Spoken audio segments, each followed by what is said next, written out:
Hi everyone, my name is Simoné, and today we are going to be reading Princess Pigtoria and the Pea by Pamela Duncan Edwards. Princess Pigtoria was very poor. Her palace had peeling paint and collapsing plaster. She planted pansies and petunias. She swept and she polished. "It's hopeless," she protested. "My palace looks like a pigsty. If only I had enough pennies to have it painted." One day, Princess Pigtoria read a personal ad in the paper. Wanted, a proper princess to become the bride of Prince Proudfoot of Porksville. Princesses must apply in person. "If I married the prince," pondered Pigtoria, "perhaps he would help me make my palace pretty again." So Pigtoria departed for Porksville. Presently, Pigtoria stood in the portal of Prince Proudfoot's palace. She pounded on the door. A page led her into the presence of the prince. "So you are applying to be my bride," said Prince Proudfoot. "I am very particular.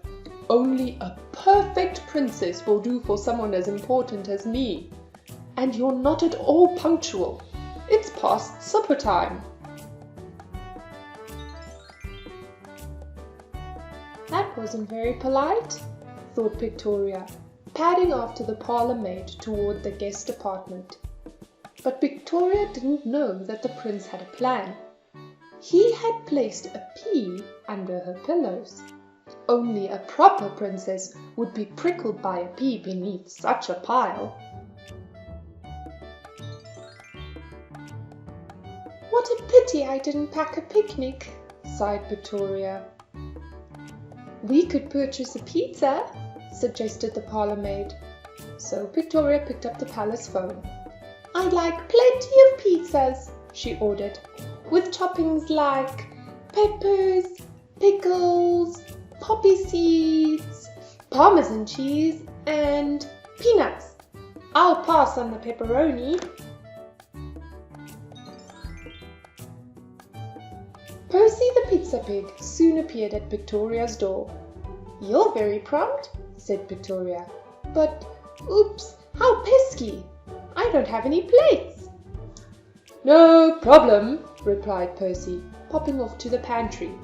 Soon, in paraded the keeper of the pantry keys with paper plates and plastic cups, the palace porter with a pitcher of pineapple punch, the chief potato peelers with potato chips and popcorn, and the pastry cook with a pumpkin pie. "Would you all have a piece of pizza?" asked Pigtoria. So Pigtoria, Percy, the parlour maid, the keeper of the pantry keys, the palace porter, the chief potato peelers, and the pastry cook ate until everything had disappeared. Then the parlour maid played the piano, and everyone performed the polka until they were pooped. Finally, Pigtoria said, "It's past my bedtime. We must part." Panting, Pigtoria plunked onto her pillows. She didn't spy the pea popping out and plopping through a hole in the planks. But Pigtoria couldn't sleep. The pizza, popcorn, and pie crumbs on her pillows pressed through her pajamas painfully and gave her pins and needles. In the morning, Pigtoria went to join Prince Proudfoot for a plate of porridge. "I slept pitifully," complained Pigtoria. "I have purple patches everywhere." "Splendid!"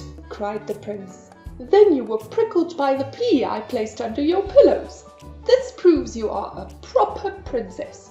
You have permission to be my bride."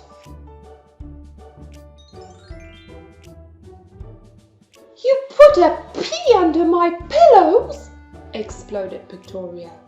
"I am not impressed. I could never be the partner of such a pompous prince. I much prefer Percy the pizza pig." Oh, Pigtoria! cried Percy the pizza pig, who had spent the night in the pantry pining for the princess. Let us become a pair. Peachy! cried Pigtoria. The keeper of the pantry keys, the palace porter, the chief potato peelers, and the pastry cook clapped. So, in April, Pigtoria put petals into her pigtail. Percy put on his pinstriped suit and pork pie hat. You look like a proper prince, whispered Pigtoria, as the preacher pronounced them pig and sow.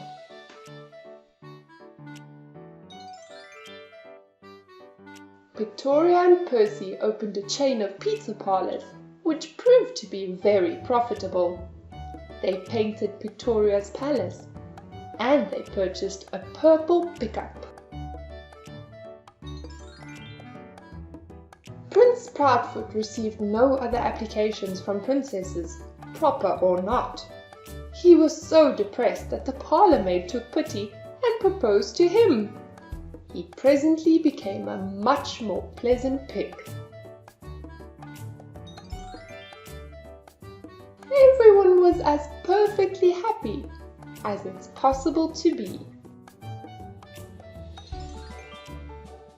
As for the pea, the pocket mouse made it into a big pot of pea soup, and she held a party for all her pals. Thanks so much for listening, you guys. I hope you enjoyed this book. Cảm ơn các bạn đã lắng nghe. Mong rằng các bạn cảm thấy thú vị khi đọc cuốn sách này cùng tụi mình. Cuốn sách nói With the Long Book này được thực hiện bởi Lotus Community, là một dự án thư viện phi lợi nhuận. Lotus Community mong muốn những cuốn sách tiếng Anh chất lượng tốt có thể tới tay mọi gia đình khắp đất nước Việt Nam. Để tìm hiểu thêm về dự án, các bạn vui lòng ghé qua lotuscommunity.org.vn nhé.